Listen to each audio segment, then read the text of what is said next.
મોડ્યુલના મુખ્ય પેરાશૂટનું સફળ પરીક્ષણ, બબીના ફિલ્ડ ફાયરિંગ રેન્જ ખાતે એરડ્રોપ ટેસ્ટ સંપન્ન. ભારતીય અંતરિક્ષ અનુસંધાન સંગઠન એ ભારતના મહત્વાકાંક્ષી માનવ અંતરિક્ષ ઉડાન મિશન ગગનયાન માટે એક મહત્વપૂર્ણ સિદ્ધિ હાંસલ કરી છે.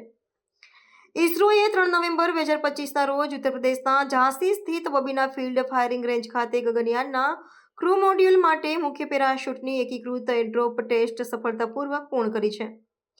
આ પરીક્ષણ ગગનયાન મિશનની પેરાશૂટ પ્રણાલીને પ્રમાણિત કરવા માટે ચાલી રહેલી શ્રેણીનો એક ભાગ હતો.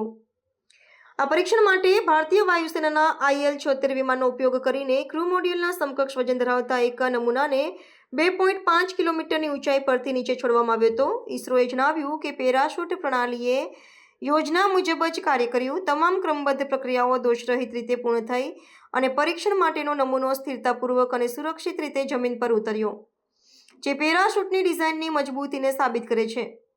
આ પરીક્ષણમાં એક મુખ્ય પેરાશૂટ મોડું ખુલે તેવી અત્યંત જટિલ પરિસ્થિતિનું પણ સફળતાપૂર્વક મૂલ્યાંકન કરવામાં આવ્યું હતું. ગગનયાનના ક્રૂ મોડ્યુલની સુરક્ષિત વાપસી માટે પેરાશૂટ પ્રણાલી અત્યંત મહત્વપૂર્ણ છે.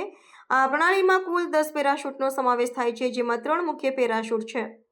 આ 3માંથી કોઈ પણ 2 મુખ્ય પેરાશૂટ પણ ક્રૂ મોડ્યુલનું સુરક્ષિત ઉતરાણ સુનિશ્ચિત કરવા માટે સક્ષમ છે. આ સફળ પરીક્ષણ ભારતના પ્રથમ માનવ સહિત અંતરિક્ષ મિશનની દિશામાં એક મોટું અને નિર્ણાયક પગલું છે.